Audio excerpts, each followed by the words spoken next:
Chaque nuit, je me suis habitué à entendre le tic-tac rassurant de l'horloge de mon grand-père, un héritage familial qui, depuis des générations, trône dans notre salon. Mais hier soir, quelque chose d'étrange s'est produit. À minuit pile, le tic-tac s'est arrêté, comme d'habitude. Toutefois, alors que je m'apprêtais à me rendormir, j'ai entendu un bruit inhabituel. Le tic-tac avait repris, mais cette fois, il s'inversait, comme si le temps lui-même se rembobinait. Intrigué, je me suis levé, descendant les marches de l'escalier dans l'obscurité, guidé par la lueur pâle de la lune filtrant à travers les fenêtres. En approchant de l'horloge, j'ai remarqué des gravures étranges que je n'avais jamais vues auparavant, comme si elles avaient été cachées par le passage du temps. Tandis que je touchais du bout des doigts ces symboles mystérieux, un frisson glacé parcourut mon échine.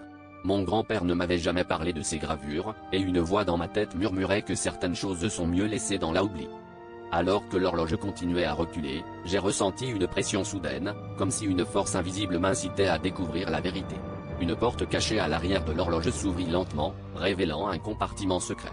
À l'intérieur, je découvris un journal poussiéreux, dont les pages jaunies décrivaient des rituels anciens et des pactes obscurs faits par mes ancêtres.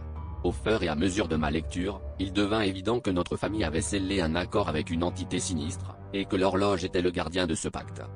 La dernière page du journal m'a glacé le sang. Elle annonçait que le jour où l'horloge commencerait à reculer, le temps serait venu de payer notre dette.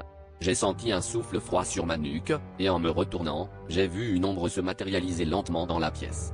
C'était l'entité, venue réclamer ce qui lui était dû. Alors que l'ombre s'avançait, j'ai compris avec horreur que j'étais le prochain à entrer dans cet héritage maudit.